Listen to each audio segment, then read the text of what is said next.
All rise. Good afternoon, please be seated.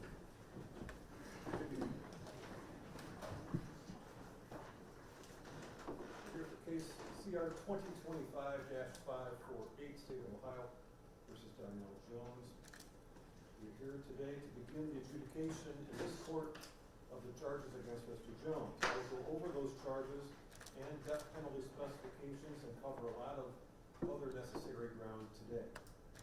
Let the record reflect Mr. Jones is present today as our assistant prosecutors, Ms. Latigue Wilson, Ms. Cook, Mr. Klukas, defense attorney David Klukas. Mr. Jones, of course, is here with them,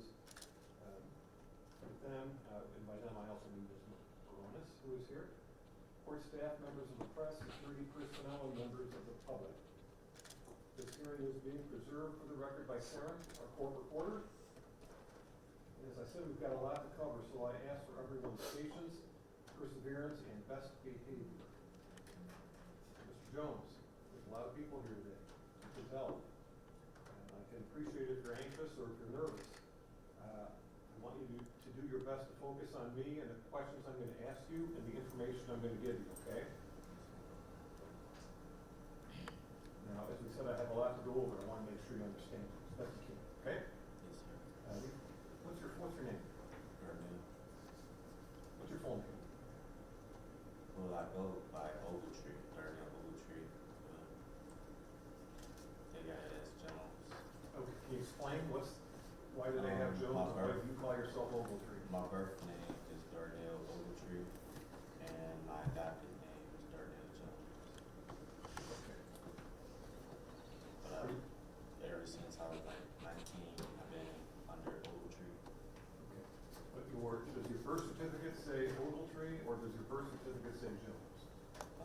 If you know. Jones. It says Jones? Yeah, but like my social security card, my ID, all my taxes, everything's been under Ogletree, Okay. Where were you born? Ohio. Where were you raised and where do you live? I live in Cleveland, Columbus, and Toledo, but mainly Toledo. Excellent. Are you a United States citizen? Yes, sir. Okay. Can you speak, read, and write in English? Yes, sir. All right. Can you speak, read, or write any other language? No, just English. Just English, okay. And do you have any problems reading, hearing, seeing? No. Do you wear contacts? Sometimes I wear reading glasses, but Okay, well, there's going to be some stuff to read today. And for instance, we have an indictment you can see on the big screen there, the screen in front of you. I'm going to be reading part of that. So if at any time you need help with anything, please let either your attorneys or let me know, all right? yes, sir. All right. How about hearing aids, anything like that? No, sir. All right, can you hear me okay? Yes, sir. I'm going to ask you that you speak up when you can, okay? Are you taking any medications? The pain meds for the accident, and they got me on some psychotic meds, anxiety. For anxiety? Yeah. Okay. Are you taking those medications pursuant to a doctor's order? Yes. Okay, are you taking them according to those instructions? Yes. Or do those medications affect your ability to understand what I'm telling you? No, sir. Does it affect your ability to answer my questions? No, sir. Okay, once again, if I go too fast or you don't understand something, just let me know, okay? No, sir. All right, fair. Have you been diagnosed or treated for any mental illness? Yes, sir. What kind? Depression, schizophrenia,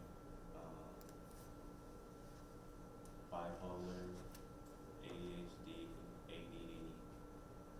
It's been a lot. I can't name all of I don't want to get too much into your personal medical records, but the reason I'm asking you this is, again, I want to make sure, and I'm sure your attorneys want to make sure you're understanding what I'm asking you. That's the only reason I'm asking you right now, is to make sure that if you have any kind of medical condition, physical condition, handicap, it doesn't impair you from answering my questions and understanding what I'm talking about. Okay? Agree? Yes. All right. We need, as I said earlier, to review some very important matters, starting with your right to counsel, your right to an attorney. You have the right, Mr. Jones, to hire your own attorney with your own money. You have the right to represent yourself, which I highly discourage in the strongest terms I can tell you, or to ask me to appoint for you an attorney. Now, if you wish to hire an attorney with your own money, I'll give you time to do that, a reasonable amount of time so you can get some money together and hire an attorney.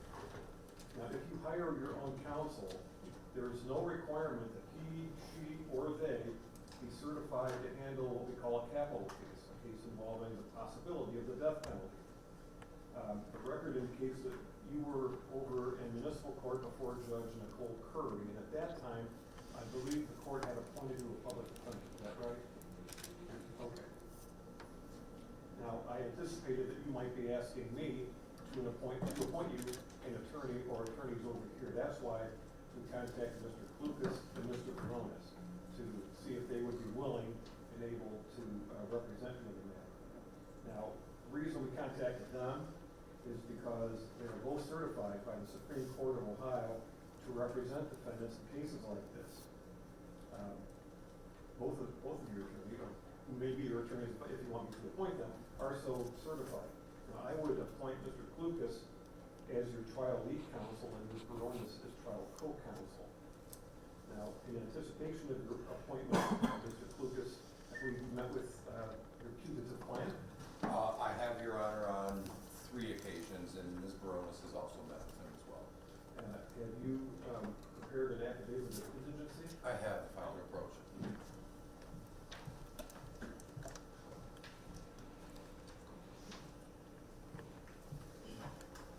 See that the financial disclosure form has been completed, and I want to ask you, Mr. Jones, I know you say you go by Ogletree, but you sign your name Darnell Jones, correct? Okay. That's your signature right there? All right. Court finds, in fact, given that what you have reflected in your form, that you are in fact indigent. The court approves your affidavit.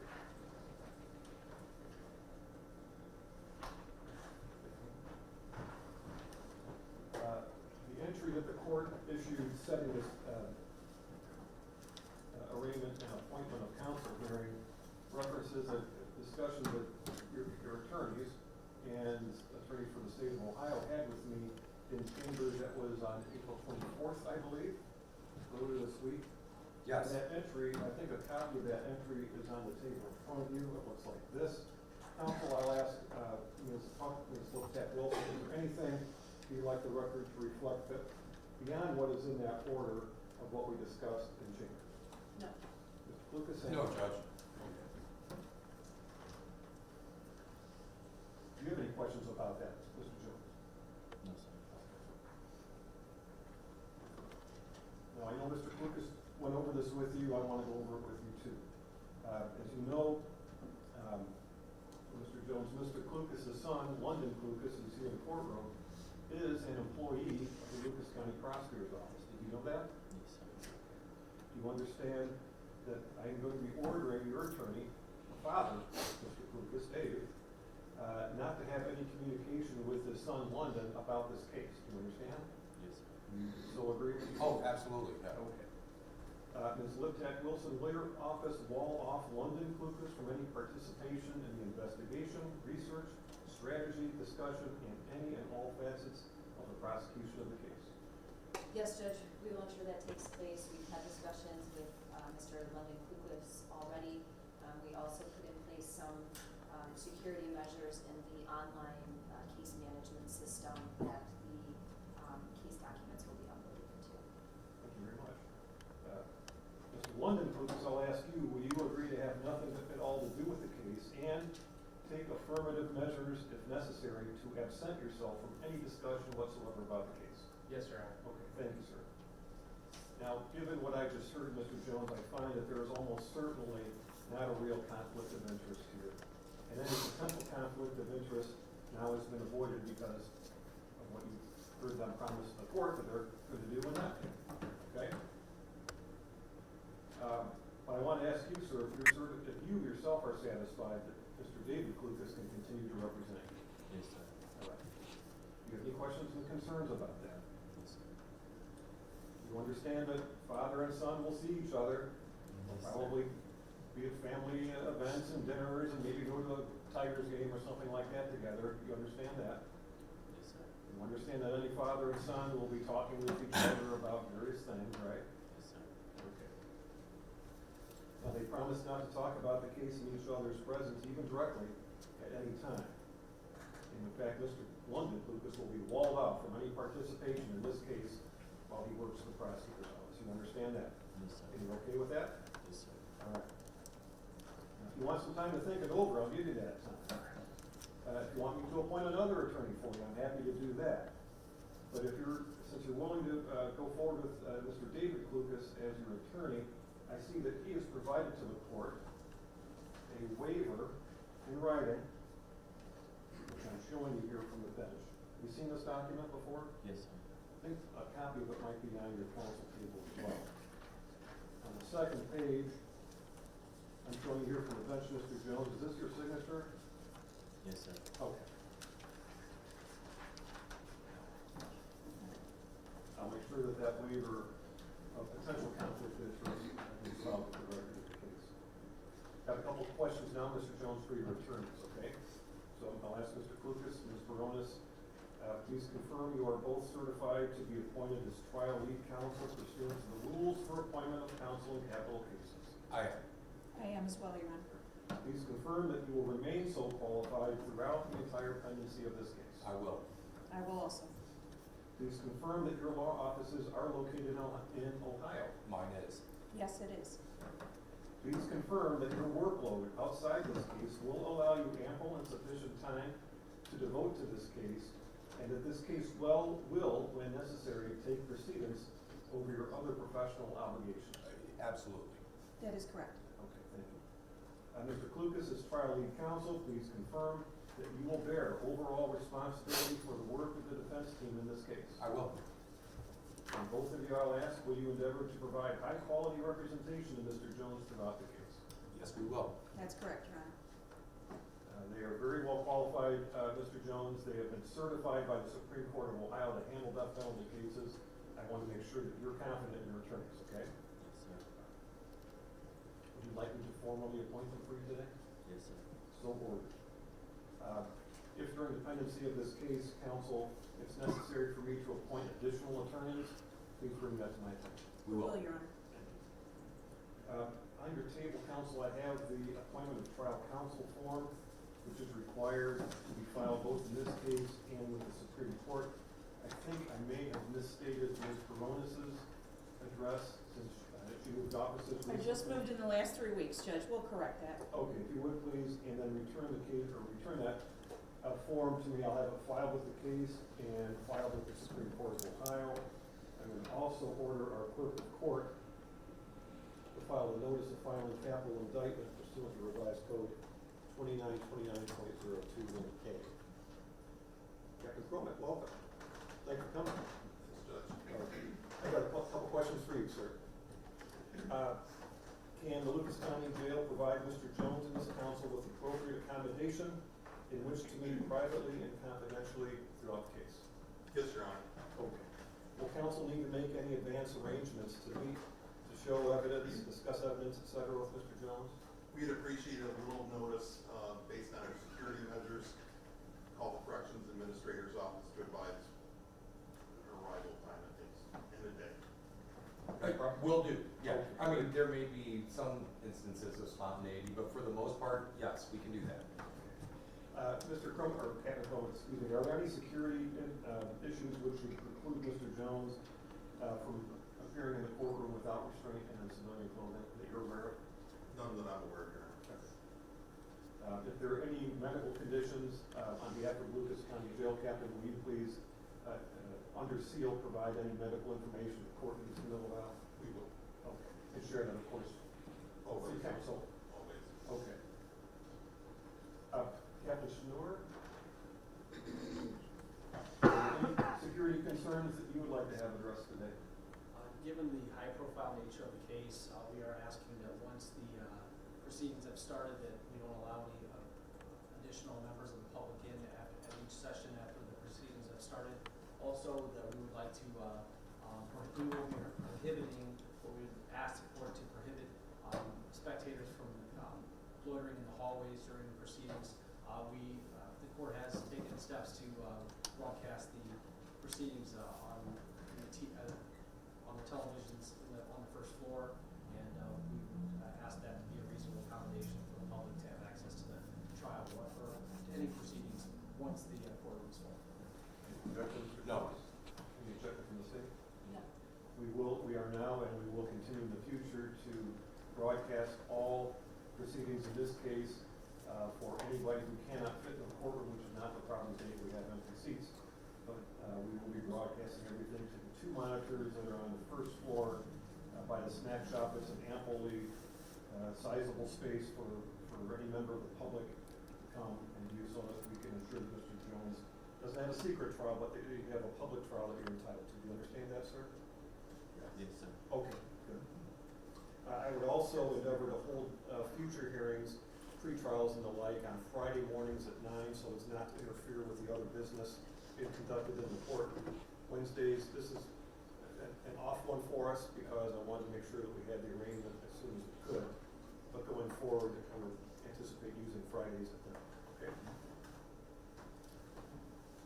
All right. Counsel, do you have any questions of either Captain Coleman or Captain Schmidt? We do not. Any from the state? Okay. Let's go to the arraignment. As you see on the screen in front of you, Mr. Jones, and there's actually a paper copy that you're being handed right now, is the indictment.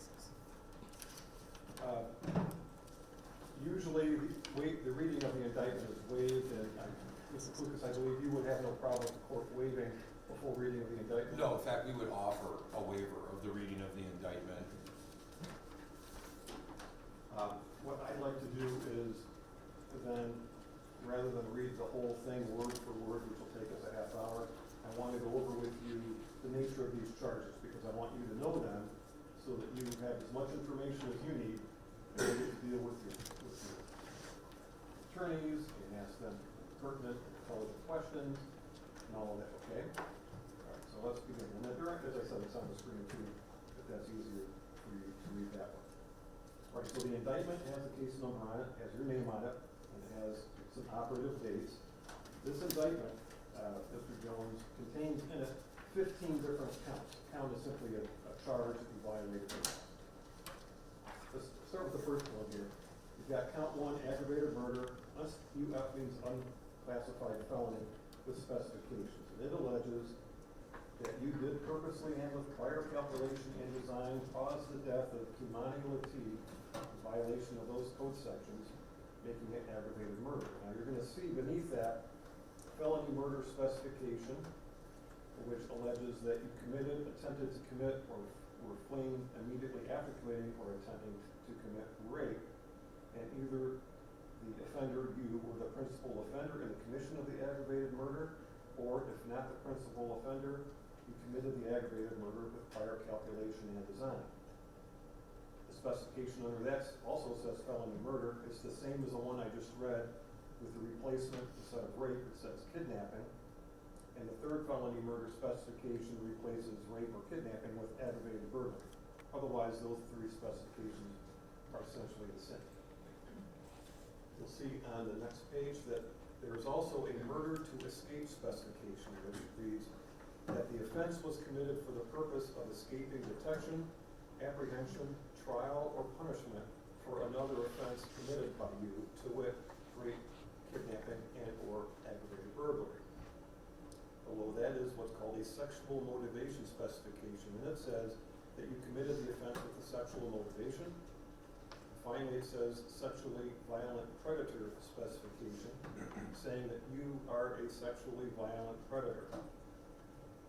Count 2 says all of the same things, essentially, other than it alleges that you did purposely cause the death of Kei'Mani Latigue while committing or attempting to commit, or while fleeing immediately after committing or attempting to commit the offense of rape, aggravated murder, unclassified felony.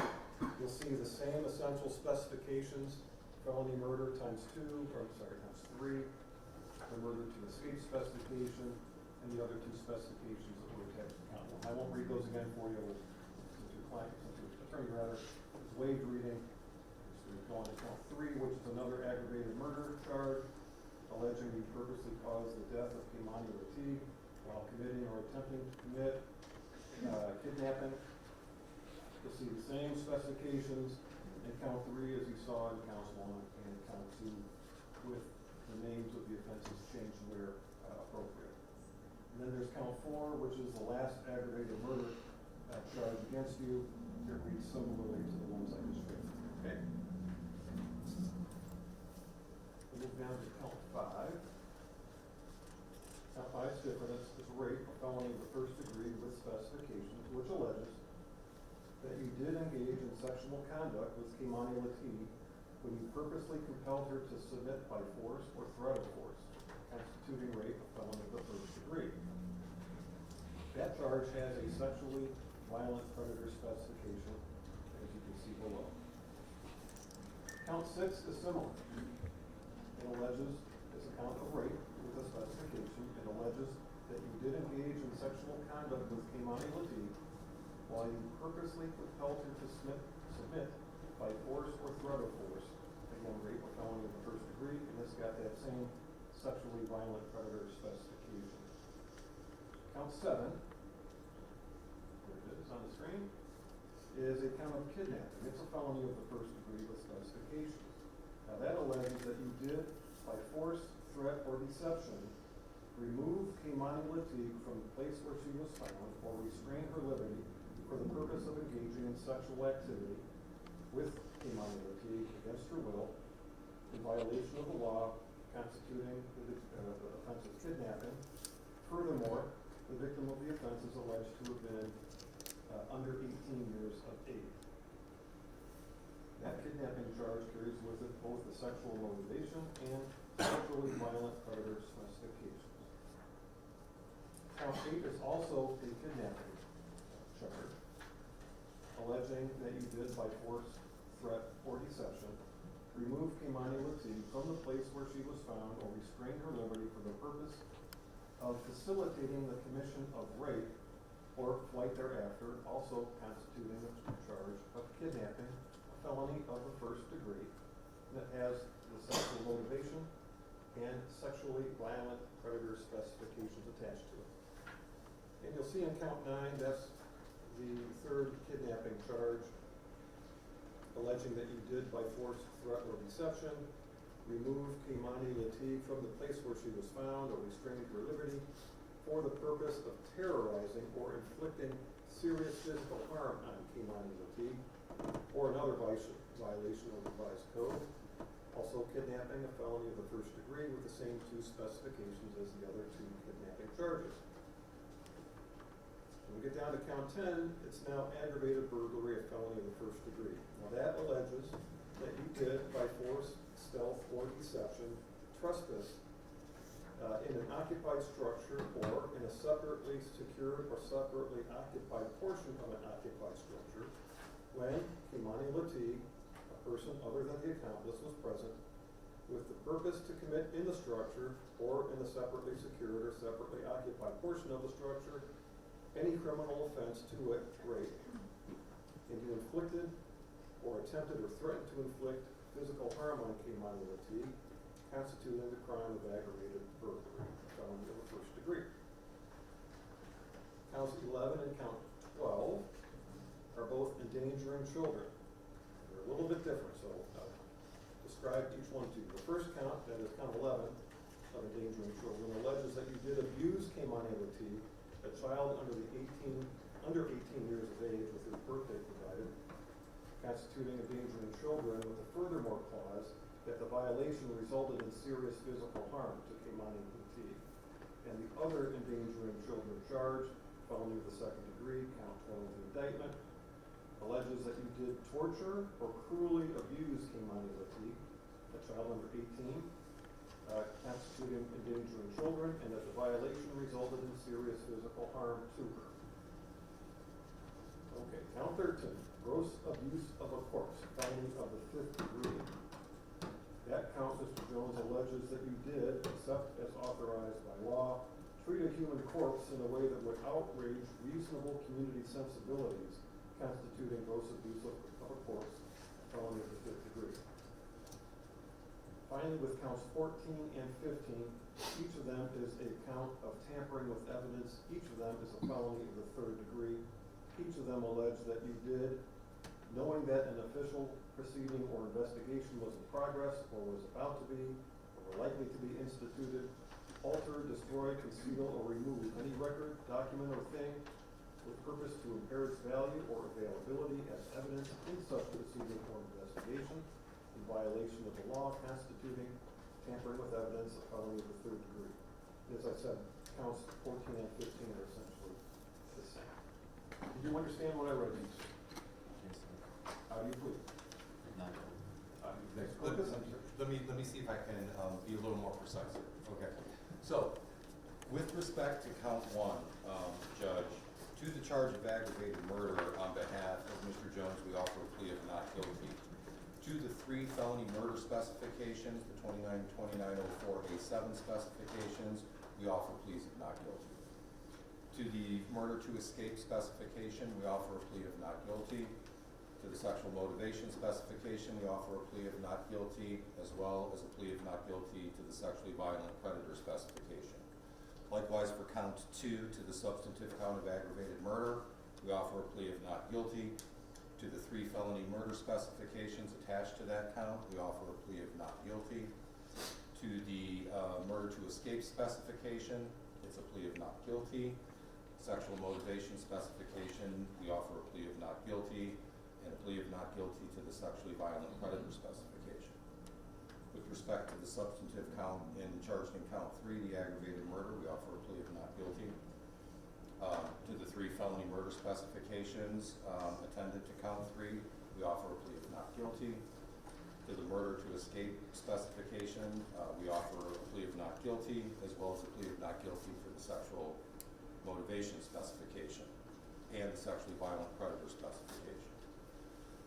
For count 4, it's the same process to the substantive count, not guilty. To the 3 felony murder specifications, not guilty. Murder to escape specification, not guilty. Sexual motivation specification, not guilty. And the sexually violent predator specification, not guilty. Because those first 4 counts are capital offenses, I believe it's appropriate to enter a plea not only to the substantive count, but to each specification. Beginning with count 5, we don't have a capital charge. So what we're going to do is offer a plea of not guilty to count 5 and the attendance specification. As to count 6, we're going to offer a plea of not guilty to the count and the attendance specification. With respect to count 7, we offer a plea of not guilty to the substantive count and to the 2 attached specifications. With respect to count 8, we offer a plea of not guilty to the substantive charge of kidnapping and the 2 attendance specifications. Count 9, we offer a plea of not guilty to the substantive count of kidnapping and the 2 attached specifications. We offer pleas of not guilty to counts 10, 11, 12, 13, 14, and 15. Thank you, counsel.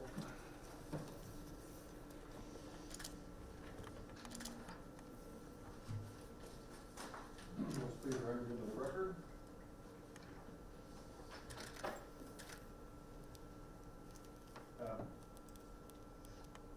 Going forward with this case, Mr. Jones, you have now, and you will have throughout the rest of this case, a number of rights. I don't have the ability to go into great excruciating detail with you about those rights, but I want to go over them generally, and your attorneys later can answer any questions you may have about them, okay? All right. You have the right to counsel. We've talked about that already. Counsel Clifton has been appointed for you. You are presumed to be not guilty of the charges and specifications brought against you. You have a right to a trial by jury of 12 persons who must be unanimous in their verdicts. You have the right to have the state prove your guilt beyond a reasonable doubt as to each element of each charge and each specification.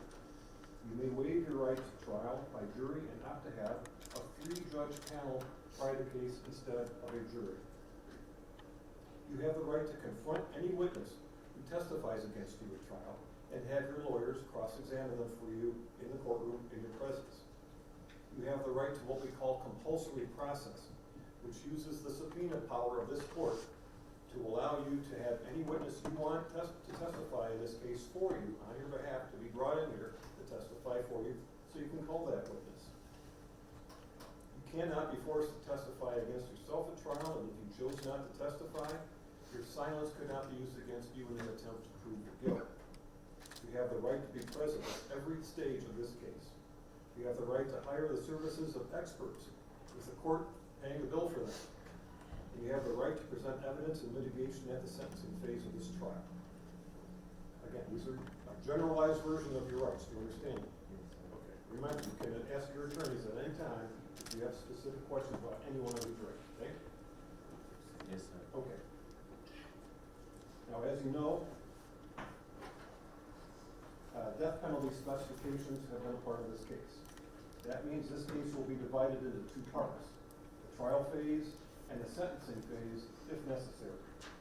At the trial phase, the jury or the three-judge panel will determine whether the state has proven beyond a reasonable doubt all of the elements of the charges and the specifications. If you are found not guilty of them, you will be released. If you are found guilty of the offenses, but not guilty of the death penalty specifications, you will be sentenced to a term of years in prison corresponding to the charges and the non-death penalty specifications that you were found guilty of.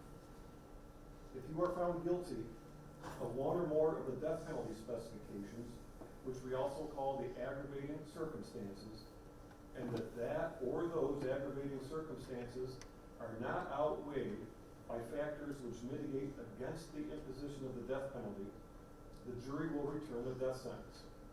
In this case specifically, Mr. Jones, it's alleged that the aggravating circumstances, as you just heard me read through the indictment, are that you committed aggravated murder and rape, kidnapping and or aggravated burglary, and or that you committed aggravated murder with the purpose of escaping detection of having committed rape, kidnapping, or aggravated burglary. Now, the crime of aggravated murder is not by itself an aggravating circumstance. Factors mitigating against a death sentence lessen or eliminate the appropriateness of the death penalty. They can include your age, your upbringing, your criminal history, duress, your mental condition, frankly, just about anything else can be a mitigating factor. The crime itself may, in fact, be a mitigating factor. If we get to the sentencing phase, you have essentially the same rights as you do in the trial phase. If you wish to make a statement at the sentencing phase, you may do so either sworn or unsworn. If you make a sworn statement, you'll be subject to cross-examination by the state's attorneys. If you make an unsworn statement, you won't be subject to cross-examination. The jury will have to decide whether the aggravating circumstances outweigh the mitigating factors.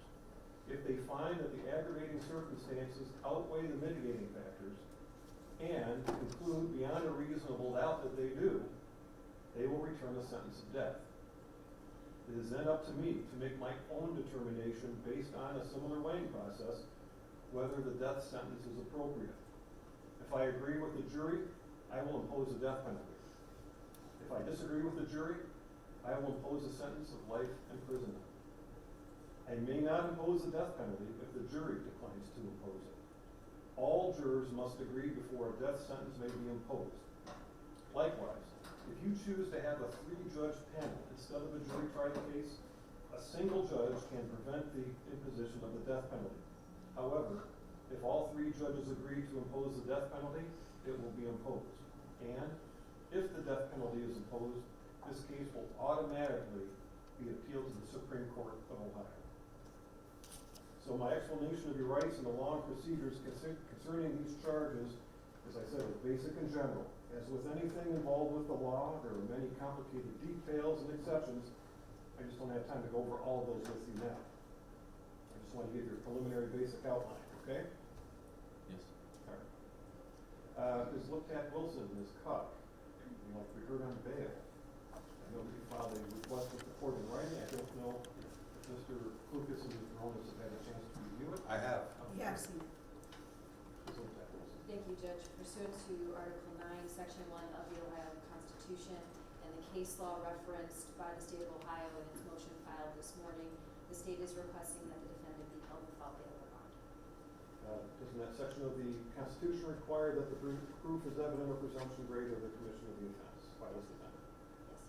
And then you want to offer the court, for the court's consideration to satisfy that prong of the constitutional requirement?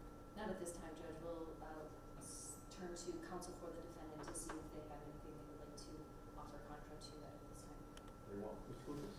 Judge, as the court indicated near the beginning of this proceeding, Mr. Jones is indigent. Quite frankly, bail is something of an academic issue here. There is no bail that the court is going to set that is commensurate with this case that Mr. Jones is going to make. I don't necessarily agree entirely with what the state has posited in their motion, but I do agree that Article 1, Section 9 does provide a basis to hold without bail. But I think that the case law that the state cited, there's basically one meaningful case, and it's the Reams case. And it does say that the court can make this decision based only on the return of the indictment, but it also leaves us the opportunity to return at a later date. And I guess what I wanted to say here is that we would like an acknowledgement from the court that if the court chooses to hold Mr. Jones without bail today, that it acknowledges that the applicable law does give us the opportunity to come back and overcome that presumption. So right now, I don't really know enough about Mr. Jones to make an intelligent bail pitch. I know what kind of case it is. I know what the means are to post a bail. So I really don't have anything other than the legal argument to acknowledge that we can come back to offer the court by way of argument on bail. Yes, fair. You've not received any discovery yet from the state, I presume? I've received nothing. In fact, technically, I explained to Mr. Jones that until this proceeding is over, I'm not entitled to it. So, okay. The point is well taken, Mr. Lucas. I'm going to have the defendant remanded without bail, reserving for the defense the right to readdress bail at any time in the future. As I said, we'll be here having regular pre-trials, motion hearings, and other court events throughout the pendency of this case. And at any time, if you'd like to readdress bail, I ask that you do so in writing. oh, absolutely. And there'll be time, of course, for the state to respond. Okay, thank you. Let's go over if we can speedy trial.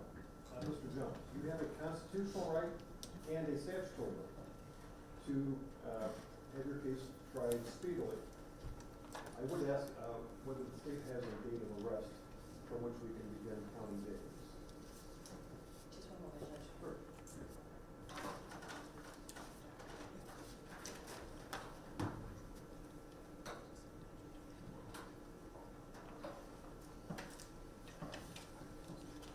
March 25th, Judge, he was taken into custody in Columbus, Ohio. And then April 17th was brought into custody here in town.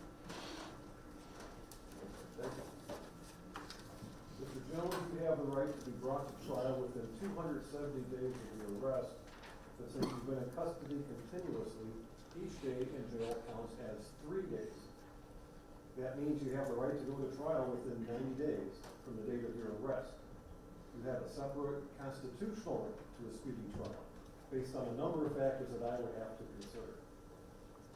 You may waive your rights to a speedy trial after you've discussed it with your lawyers in order to provide you more time to both investigate and prepare the case for trial. Mr. Klukas, have you had a chance to discover or discuss with your client the issue of time waiver? We did. I did. All right. And would your client be willing at this time to waive his rights to speedy trial, or would he like time to think about it? No, we are in a position to execute a limited waiver of time. It's not going to be like till the end of the case. Now, how far we're going to waive kind of depends on the next scheduling steps. The court had indicated that if you wanted to do pre-trials on Friday, what we had contemplated and what I had discussed with Ms. Baronis and Mr. Jones is a 60-day time waiver, at least for 60 days for now, for us to take the temperature of the case and get some discovery and start some motion practice and get some funding. And we feel like that's a legitimate reason to waive speedy trial for 60 days. That's what we had discussed with Mr. Jones. I kind of thought the court might set a status pretrial out that long, but I'm getting the impression that perhaps you may want to see us before then. Well, I was going to suggest that we get together on Friday, May 23rd. We have a lot of housekeeping matters to take care of. We have some scheduling matters to take care of. I'm sure you'll be filing motions galore. We'll have those that will be in some form for the court's consideration. What I'm going to suggest with that additional intelligence is that we are willing to execute a time waiver up to and including Friday, June 27th, which can then be a scheduled pretrial date. That's a Friday, and we will re-examine time waiver at that time. But I think the court's correct. I think there's going to be a lot of tolling episodes here, and we would probably prefer to let those do the tolling rather than a waiver. But for today, we are willing to waive his right to a speedy trial until Friday, June the 27th. If you look on your desk, you'll find a draft of a time waiver that the court has prepared. And I'd ask you to please, if you haven't already, read through that, discuss it with your attorney or with your client. You'll note that the very last sentence says the time waiver shall not be due a date certain. You can cross that out and write to June 27th, sign initial. That sounds great. Well, yeah, we're willing to do that. Yeah. Okay. You need a moment with your client? We need a moment to do a little editing, but the time waiver itself has already been discussed. Okay. Thank you. Once the waiver has been prepared, signed by both client and counsel, I'll ask you to make sure Pam gets it, we'll file it with the case. I have a question now for the prosecution, Ms. Jack Wilson or Todd. Who in this case seeks to act as the victim's representative under Marcy's law? I believe it will be the victim's grandmother, Dorothy Latigue.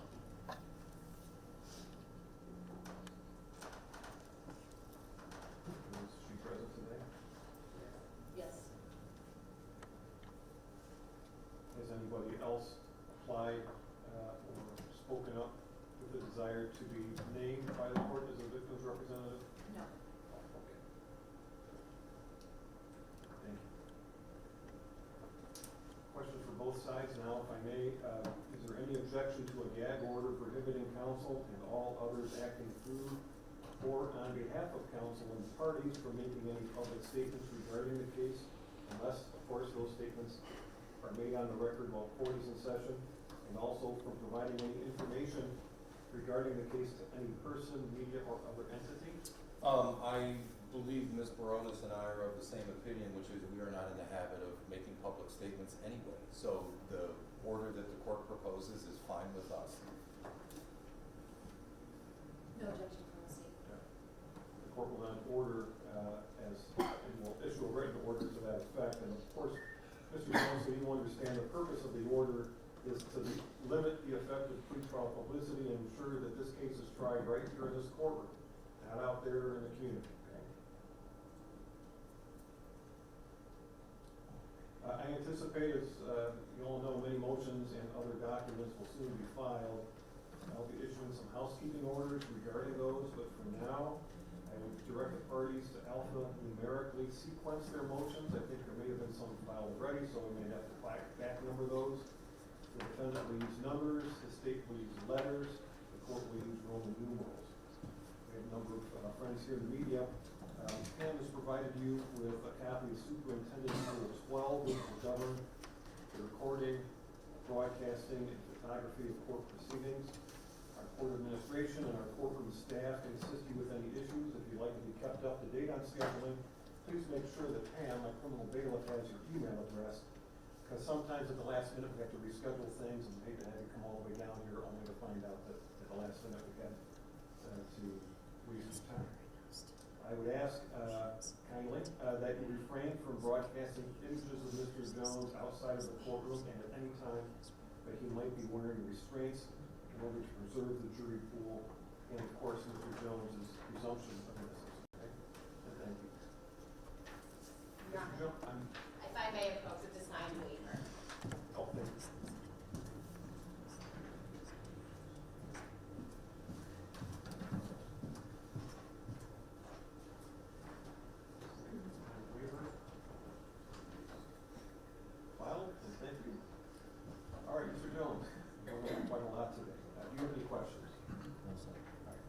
seeing a lot of each other in the coming weeks and months, and I want you to keep me posted of how you're doing. I want you to keep me posted on not what you're talking to your attorneys about, because that's protected information. I can't know, they can't know, the media can't know. You're entitled to absolute confidentiality for your attorneys. But if there's any breakdown, if anything that needs to come to my attention, I want you to make sure you tell me, okay? Yes, sir. All right. Now, there's gonna be times when you're gonna be frustrated, angry, you name it, right? I get that, that's all, we all experience that. You're experiencing it most acutely given the situation you're in now. If there's a major and insurmountable issue, bring it to my attention. And anything that you want to share with the court, you have to share it through your attorneys, unless you're sitting here where you are right now, right in front of you, okay? Yes, sir. Mr. Lucas, Ms. Baronis, do you have anything else for the record today? I don't believe so. Nothing more from us, thank you. Ms. Litek Wilson, Ms. Cook, anything further? No. All right, we will be adjourned, and we will see you all on Friday, May 23rd at